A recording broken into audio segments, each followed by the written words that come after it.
Selamat siang teman-teman, di sini kami dari kelompok 7 ingin membahas mengenai etnisitas. Yaitu kita akan membahas bagian pertamanya itu hakikat etnisitas. Istilah etnis atau etnisitas dalam bahasa Inggris disebut dengan ethnicity, ethnic group atau ethnic identity. Diambil dari kata etnos, bahasa Yunani. Secara definitif, etnis merujuk pada sebuah masyarakat yang bersama-sama mendiami lokasi tertentu dengan kesamaan bahasa atau kebudayaan tertentu. Konsep etnisitas. Konsep etnisitas adalah terminologi umum yang meliputi sebuah kelompok tertentu yang dibedakan berdasarkan warna kulit, bahasa, dan agama yang kemudian mencakup nasionalisme, kebangsaan, atau kasta. Bisa kita ambil contoh etnis itu. Contohnya di Sumatera Utara terdapat etnis Batak. Batak ini ada terbagi lagi beberapa: Batak Karo, Batak Toba, Simalungun, Pakpak, dan sebagainya. Etnis Batak ini mendiami wilayah tertentu, khususnya di Sumatera Utara. Jadi etnis Batak ini yang terdiri dari beberapa tadi memiliki kesamaan-kesamaan kebudayaan, bahasa, dan lain-lain. Contohnya, tradisi di dalam Batak Karo dan Batak Toba. Contoh tradisinya itu kalau dalam bahasa Toba atau tradisinya itu mahokal holi, yaitu membongkar kuburan dan mengambil tulang-tulang dari yang keluarga yang sudah meninggal. Kalau dalam bahasa Karo atau tradisi dalam masyarakat Karo sering disebut sebagai tradisi nampeken tulan-tulan. Sama juga dengan bahas masyarakat Batak Toba, yaitu bertujuan untuk mengambil tulang-tulang yang sudah meninggal dari keluarganya. Contoh lain yaitu sistem kekerabatan masyarakat Karo dan Batak Toba, yaitu kalau di contoh lain yaitu sistem kekerabatan masyarakat Karo dan Batak Toba, yaitu kalau di Batak Toba sering disebut Dalihan Natolu, sedangkan di Batak Karo disebut dengan Rakut Si Telu. Jadi bisa disampaikan bahwa etnisitas ini ya suatu masyarakat mendiami wilayah tertentu dengan memiliki persamaan-persamaan kebudayaan, bahasa, dan kekerabatan juga. Itu memiliki persamaan sehingga menyebabkan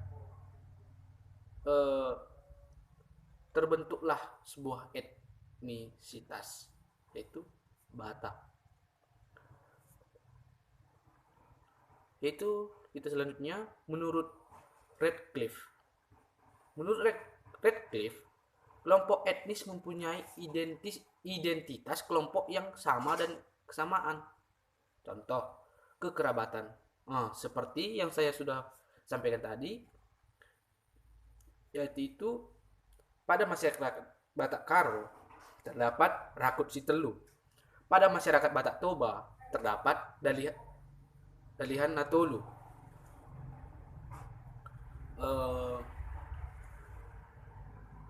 Yang kedua itu menurut Radcliffe itu agama. Batak Karo terdapat agama-agama yang masih menganut sistem kepercayaan terhadap nenek moyang yang disebut dengan pemena. Di masyarakat Batak Toba juga terdapat agama atau aliran kepercayaan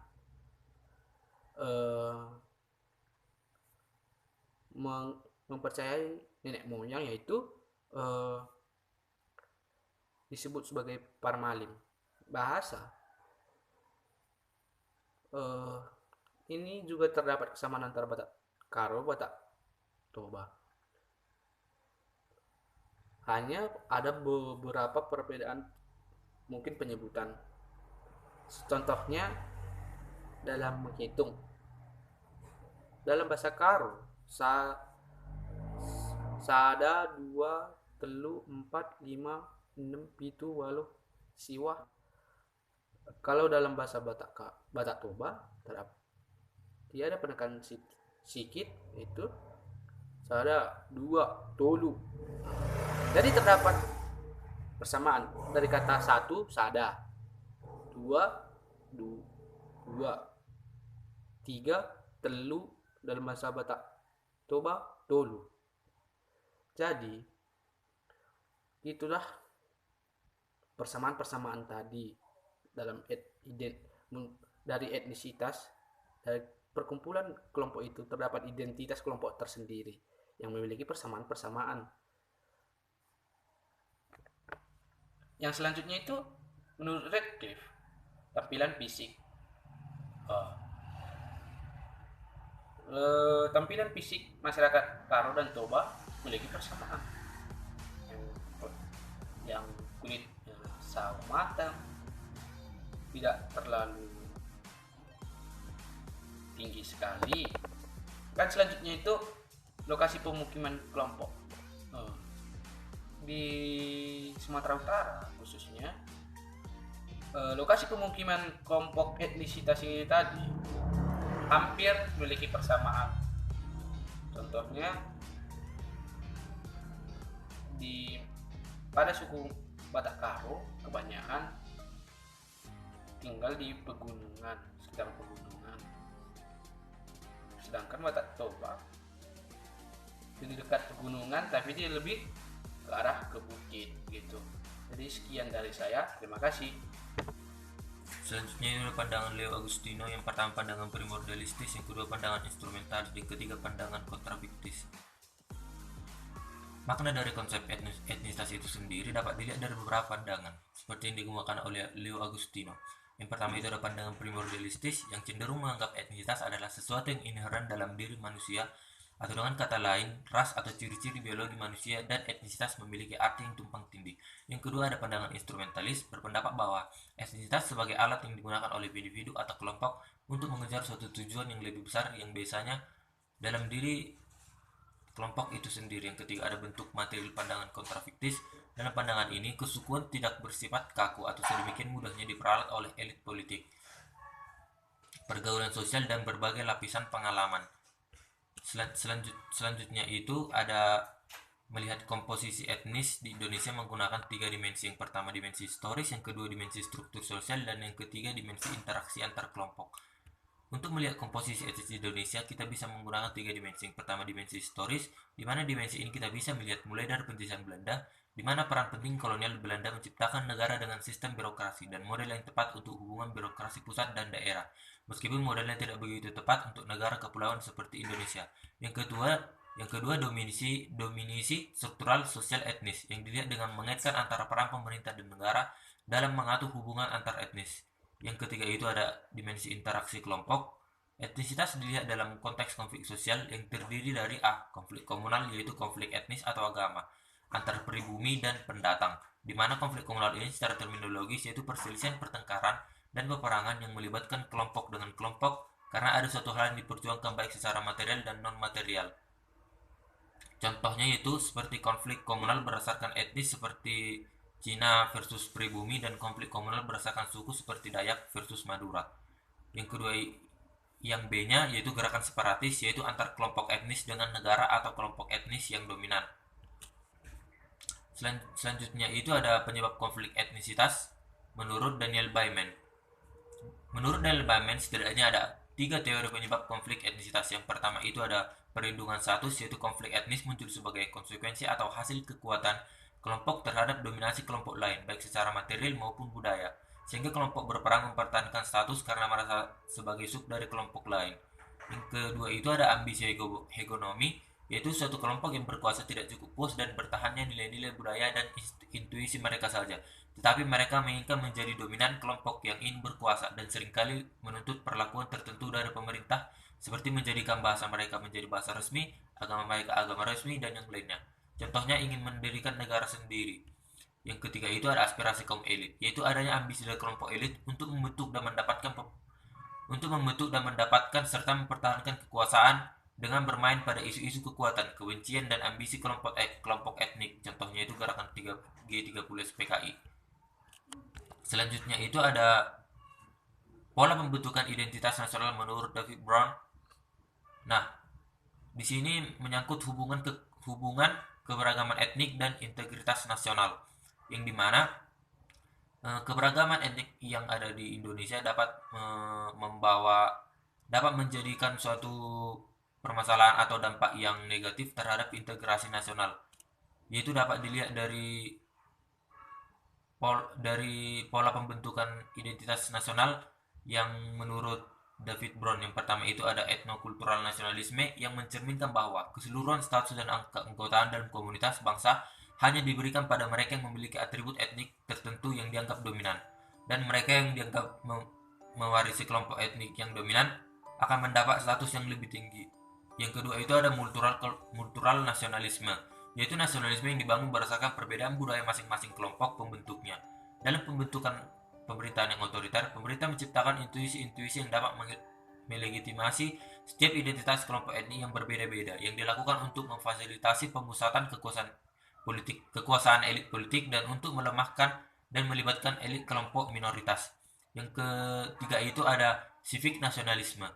Dalam masyarakat ini, organisasi yang terutama adalah negara bangsa.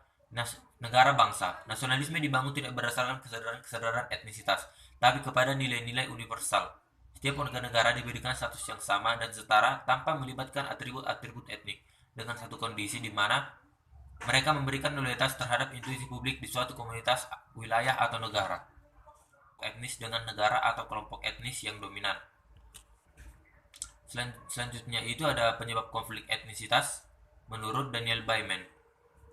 Menurut Daniel Byman, setidaknya ada 3 teori penyebab konflik etnisitas. Yang pertama itu ada perlindungan status, yaitu konflik etnis muncul sebagai konsekuensi atau hasil kekuatan kelompok terhadap dominasi kelompok lain, baik secara material maupun budaya, sehingga kelompok berperang mempertahankan status karena merasa sebagai sub dari kelompok lain. Yang kedua itu ada ambisi hegemonik, yaitu suatu kelompok yang berkuasa tidak cukup puas dan bertahannya nilai-nilai budaya dan intuisi mereka saja, tetapi mereka menginginkan menjadi dominan kelompok yang ingin berkuasa dan seringkali menuntut perlakuan tertentu dari pemerintah, seperti menjadikan bahasa mereka menjadi bahasa resmi, agama mereka agama resmi, dan yang lainnya. Contohnya ingin mendirikan negara sendiri. Yang ketiga itu ada aspirasi kaum elit, yaitu adanya ambisi dari kelompok elit untuk membentuk dan mendapatkan serta mempertahankan kekuasaan dengan bermain pada isu-isu kekuatan, kebencian, dan ambisi kelompok etnik. Contohnya itu gerakan G30 PKI. Selanjutnya itu ada pola pembentukan identitas nasional menurut David Brown. Nah, di sini menyangkut hubungan keberagaman etnik dan integritas nasional, yang dimana keberagaman etnik yang ada di Indonesia dapat menjadikan suatu permasalahan atau dampak yang negatif terhadap integrasi nasional, yaitu dapat dilihat dari pola pembentukan identitas nasional yang menurut David Brown. Yang pertama itu ada etnokultural nasionalisme yang mencerminkan bahwa keseluruhan status dan keanggotaan dalam komunitas bangsa hanya diberikan pada mereka yang memiliki atribut etnik tertentu yang dianggap dominan, dan mereka yang dianggap mewarisi kelompok etnik yang dominan akan mendapat status yang lebih tinggi.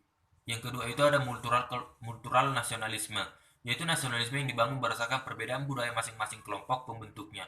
Dalam pembentukan pemerintahan yang otoriter, pemerintah menciptakan intuisi-intuisi yang dapat melegitimasi setiap identitas kelompok etnik yang berbeda-beda, yang dilakukan untuk memfasilitasi pemusatan kekuasaan elit politik dan untuk melemahkan dan melibatkan elit kelompok minoritas.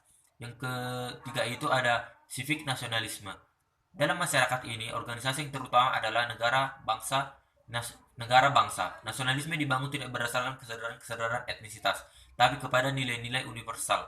Tiap warga negara diberikan status yang sama dan setara tanpa melibatkan atribut-atribut etnik, dengan satu kondisi di mana mereka memberikan loyalitas terhadap institusi publik di suatu komunitas, wilayah, atau negara. Baiklah, di sini saya akan melanjutkan dan menerangkan mengenai stratifikasi sosial. Stratifikasi sosial atau lapisan sosial merupakan pembedaan atau pengelompokan masyarakat atau orang-orang ke dalam suatu lapisan-lapisan sosial secara bertingkat. Adapun pendapat para ahli mengenai stratifikasi sosial ini, yang pertama itu menurut Surjono Sukanto, mengatakan bahwa stratifikasi sosial itu terjadi karena tidak adanya keseimbangan antara hak dan kewajiban dan antara kewajiban dan tanggung jawab sehingga mempengaruhi anggota masyarakat tertentu. Selanjutnya, Max Weber mendefinisikan stratifikasi sosial itu merupakan penggolongan orang-orang ke dalam sistem lapisan-lapisan hierarki menurut dimensi kekuasaan, hak istimewa, dan prestis. Selanjutnya pada bidang sosial. Pengelompokan dalam bidang sosial ini yaitu sistem pengelompokan masyarakat menurut status seseorang dalam masyarakat yang diukur melalui prestis atau gengsi. Contohnya itu bisa kita lihat seseorang yang lebih menyukai pekerjaan atau bekerja sebagai pegawai di bidang pemerintahan yang duduk di belakang meja dibandingkan dengan pekerjaan atau kuli bangunan. Jika dilihat dari prestisnya, orang akan lebih memilih untuk bekerja di belakang meja dibandingkan dengan bekerja di pembangunan, di bidang pembangunan atau kuli bangunan seperti itu, karena mereka lebih atau orang yang bekerja di belakang meja itu lebih bergengsi dibandingkan orang yang bekerja sebagai kuli bangunan. Selanjutnya pada bidang politik. Dalam bidang politik, semakin tinggi wewenang atau kekuasaannya, maka semakin tinggi juga tingkat kelasnya atau lapisan kelasnya. Kelompok-kelompok tersebut seperti pejabat legislatif, eksekutif, dan yudikatif. Contohnya bisa kita lihat dari lapisan atau hierarki militer. Lapisan atas ditempati oleh perwira, mulai dari kapten hingga jenderal. Lapisan menengah ditempati oleh bintara, mulai dari sersan 2 hingga sersan mayor. Dan lapisan bawah ditempati oleh para prajurit sampai kopral kepala. Selanjutnya, menurut Pitirim Asorokin, stratifikasi sosial itu adalah sistem pembedaan penduduk atau masyarakat ke dalam kelas-kelas yang disusun secara bertingkat atau hierarkis. Selanjutnya, sifat-sifat dari stratifikasi sosial. Stratifikasi sosial itu terbagi menjadi 3, yaitu stratifikasi sosial terbuka, stratifikasi tertutup, dan stratifikasi campuran. Stratifikasi sosial terbuka ini yaitu setiap anggota masyarakat mempunyai kesempatan untuk mengubah hidupnya dan berusaha naik ke lapisan yang lebih tinggi, atau jika kurang beruntung dapat jatuh ke lapisan yang lebih rendah. Kelebihan dari sistem stratifikasi sosial ini, setiap orang yang berusaha untuk naik ke kelas yang lebih tinggi, mereka mendapatkan dorongan atau rangsangan untuk setiap orang agar dapat maju ke tingkat yang lebih tinggi lagi. Semakin tinggi tingkat yang dituju, semakin tinggi juga posisi orang tersebut atau kelas orang tersebut. Kekurangan dari stratifikasi sosial terbuka ini ialah orang akan merasa was-was dan khawatir karena ada kemungkinan posisinya yang saat ini bisa diambil alih oleh orang lain.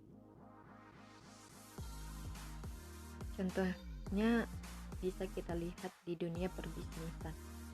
Seorang pengusaha apabila ingin memajukan dan mengembangkan usahanya, mereka akan berusaha untuk mendapatkan customer. Dengan customer itu, usaha mereka dapat berkembang dan maju. Sehingga kelas mereka pun sudah bisa dikatakan kelas menengah atau kelas tinggi. Selanjutnya itu stratifikasi sosial tertutup. Stratifikasi sosial tertutup ini menutup kemungkinan bagi seseorang untuk berpindah dari lapisan yang satu ke lapisan yang lain, atau yang bergerak dari atas ke bawah atau sebaliknya. Stratifikasi sosial tertutup ini apabila ingin stratifikasi tertutup ini apabila ingin mendapatkan kelas atas atau kelas bawah itu tergantung kepada kelahiran. Stratifikasi tertutup ini contohnya itu terbagi ke dalam sistem kasta. Contohnya sistem kasta di India. Contohnya juga perbedaan ras kulit hitam ataupun kulit putih. Selain di India, di Indonesia juga ada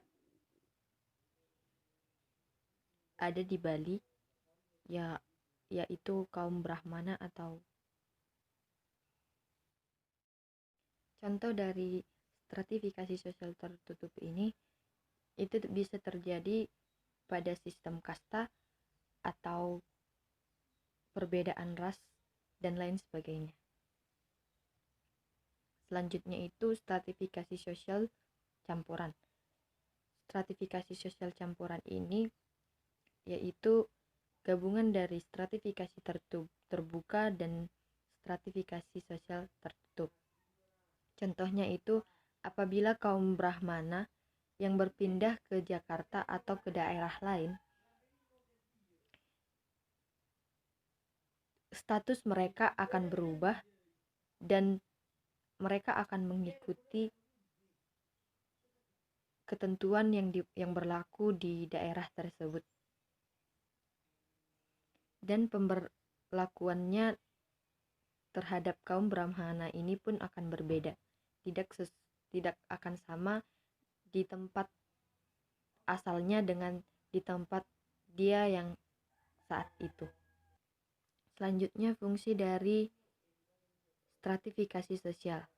Yang pertama, distribusi hak-hak istimewa yang objektif. Maksudnya di sini ialah penentuan penggolongan atau pembedaan dilihat dari penghasilan, tingkat kekayaan, keselamatan, dan wewenang pada jabatan atau pangkat kedudukan seseorang. Yang kedua itu sistem tingkatan pada strata yang menyangkut prestis dan penghargaan. Misalnya ini pada seseorang yang menerima anugerah, penghargaan atau gelar atau kebangsawan dan sebagainya. Selanjutnya yang ketiga, kriteria sistem pertentangan. Ini bisa dapat melalui kualitas pribadi, keanggotaan kelompok, kerabat tertentu, wewenang atau kekuasaan. Stratifikasi sosial ini juga bisa berfungsi sebagai penentu lambang-lambang atau simbol status atau kedudukan sebagai atau seperti tingkah laku, cara berpakaian, dan bentuk rumah. Dan yang terakhir sebagai alat solidaritas di antara individu-individu atau kelompok yang menduduki sistem sosial yang sama dalam masyarakat. Selanjutnya itu perwujudan dari stratifikasi sosial. Perwujudan dari stratifikasi sosial ini adalah kelas-kelas sosial. Perwujudan stratifikasi sosial dapat kita lihat dari beberapa bidang, yaitu bidang ekonomi, sosial, dan politik. Dalam bidang ekonomi, dilihat dari kepemilikan harta masyarakat, penggolongan masyarakat akan dibagi menjadi 3. Yang pertama, kelas atas yang terdiri dari kelompok orang-orang kaya yang dapat dengan leluasa memenuhi kebutuhannya dan bahkan bisa berlebih. Yang kedua, kelas menengah. Kelas menengah ini terdiri dari kelompok orang-orang yang berkecukupan dan sudah bisa memenuhi kebutuhan primernya. Selanjutnya, yang terakhir itu kelas bawah yang terdiri dari kelompok orang miskin yang masih belum dapat memenuhi kebutuhan primernya. Selanjutnya dalam bidang politik. Baiklah, di sini saya akan menjelaskan mengenai penyebab terjadinya stratifikasi sosial. Faktor penyebab terjadinya stratifikasi sosial adalah yang pertama itu kekayaan, di mana setiap orang yang memiliki penghasilan yang tinggi atau kekayaan yang paling banyak, maka ia akan termasuk ke dalam lapisan yang paling atas. Yang kedua itu ada kehormatan. Orang yang paling dihormati atau disegani juga biasanya selalu menempati lapisan paling atas. Yang ketiga itu ada kekuasaan. Kekuasaan seseorang juga dapat menjadi salah satu faktor penyebab dari stratifikasi sosial, di mana seseorang yang memiliki kekuasaan selalu menempati lapisan teratas. Contohnya itu seperti gubernur. Yang keempat ada itu berpendidikan tinggi. Berpendidikan tinggi ini juga sama seperti kekayaan, kehormatan, kekuasaan, di mana bagi setiap orang yang memiliki berpendidikan yang tinggi, maka ia selalu menempati lapisan yang paling teratas. Selanjutnya itu proses terjadinya stratifikasi sosial. Proses terjadinya stratifikasi sosial dibagi menjadi 2. Yang pertama yaitu terjadi dengan sendirinya. Faktor ini terjadi dikarenakan telah ada sejak seseorang itu lahir atau proses ini dapat terjadi sebab pertumbuhan masyarakat. Yang kedua yaitu terjadi dengan disengaja. Faktor ini dapat terjadi secara sengaja dengan maksud untuk kepentingan atau tujuan bersama. Contohnya itu dalam pembagian kekuasaan atau kewenangan dalam perusahaan atau pemerintahan. Selanjutnya, terciptanya stratifikasi sosial dalam masyarakat menurut Huki pada tahun 1982 adalah sebagai berikut. Yang pertama itu perbedaan ras dan budaya. Perbedaan ras dan budaya ini terjadi akibat perbedaan warna kulit, latar belakang, etnis dan budaya pada masyarakat tertentu yang dapat mengakibatkan kelas-kelas sosial tertentu. Contohnya itu pada masyarakat Afrika Selatan, di mana pada masa apartheid, di mana pada masa itu kaum kulit putih dianggap sebagai masyarakat paling atas. Yang kedua, pembagian tugas yang terspesialisasi. Spesialisasi berkaitan dengan fungsi kekuasaan dan status dalam stratifikasi sosial.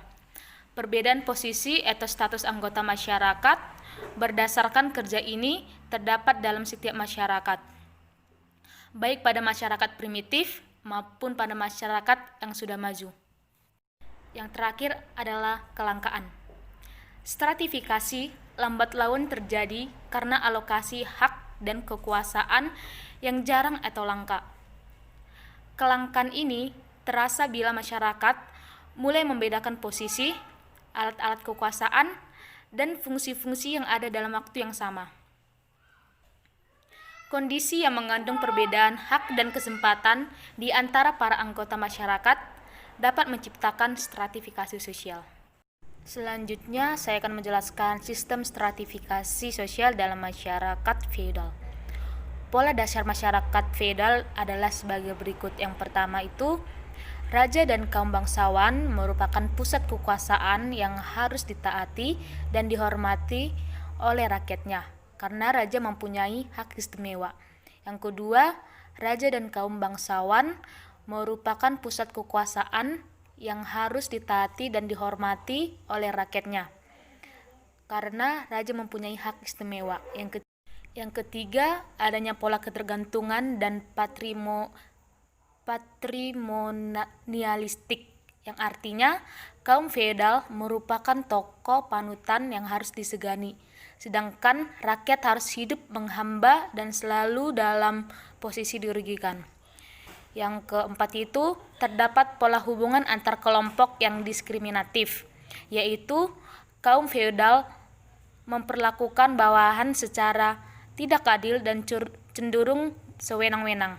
Yang terakhir itu ialah golongan bawah cenderung memiliki sistem stratifikasi tertutup.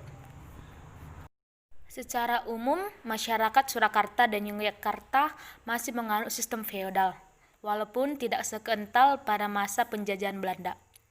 Strata sosial pada masyarakat feodal Surakarta dan Yogyakarta adalah sebagai berikut. Yang pertama, kaum bangsawan yang terdiri dari raja dan keluarga serta kekerabatan.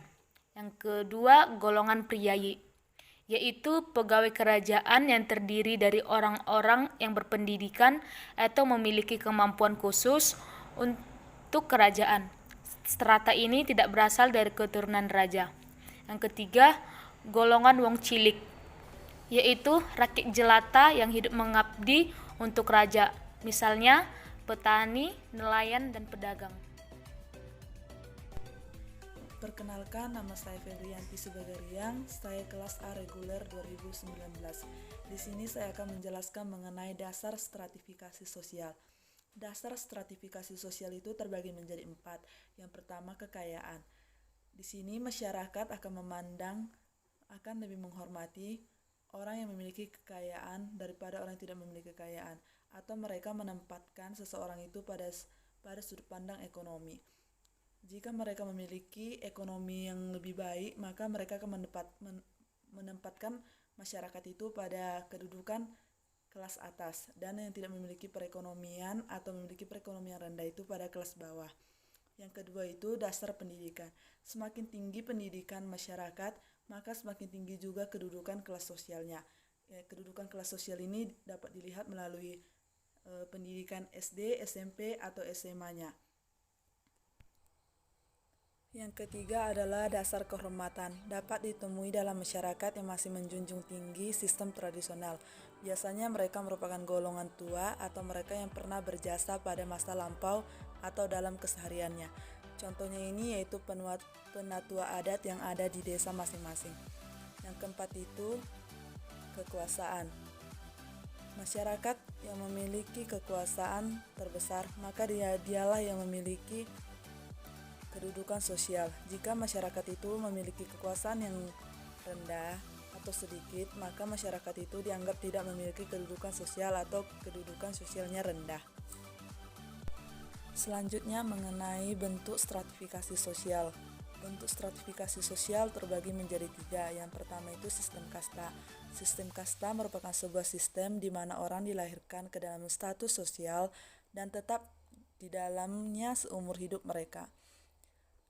Contohnya itu jika si A dan si B menjalin sebuah hubungan, tetapi si A ini memiliki tingkat kasta yang rendah sedangkan si B memiliki tingkat kasta yang lebih tinggi daripada si A, maka hubungan mereka tidak diperbolehkan, karena dalam sistem kasta ini yang hanya diperbolehkan itu memiliki kasta yang sama, tidak boleh berbeda kasta. Sedangkan dalam bentuk stratifikasi yang kedua yaitu sistem kelas, di sini orang bisa melakukan pernikahan beda dengan kastanya atau disebut dengan eksogami. Yang ketiga adalah sistem meritokrasi. Sistem meritokrasi itu merupakan stratifikasi sosial yang ditentukan oleh usaha atau jasa pribadi. Bisa berupa prestasi-prestasi yang diperoleh melalui usaha sendiri untuk mendapatkan posisi sosial yang lebih baik lagi. Dengan demikian, maka akan ada kebanggaan tersendiri pada diri seseorang itu dalam mencapai posisi sosial yang diperoleh melalui usaha. Untuk yang selanjutnya itu mengenai unsur stratifikasi sosial.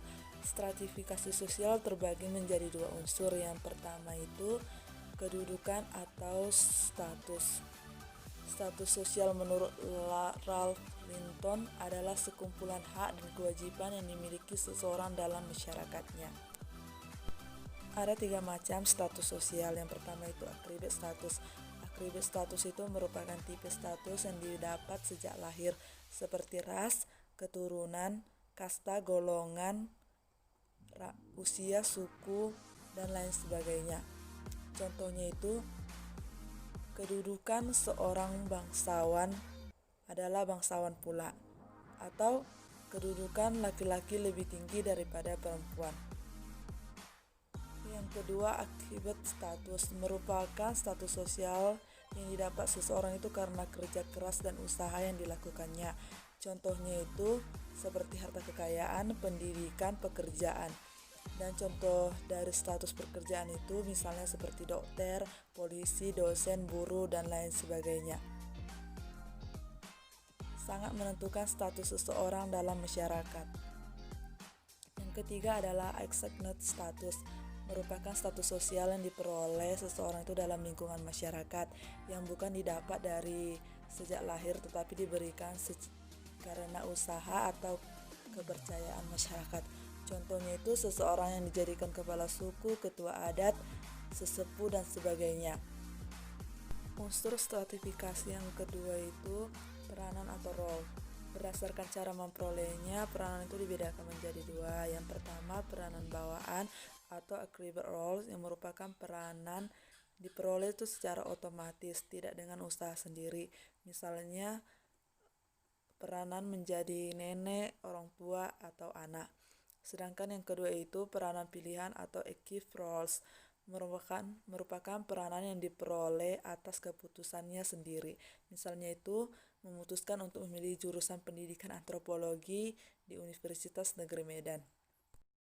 Berdasarkan pelaksanaannya, peranan sosial dapat dibedakan menjadi 2. Yang pertama itu peranan yang diharapkan atau expected roles, yaitu masyarakat itu menghendaki peranan itu dilakukan dengan cara yang sebaik-baiknya dan harus dilaksanakan seperti yang telah ditentukan. Misalnya itu peranan hakim, diplomatik, dan lain sebagainya.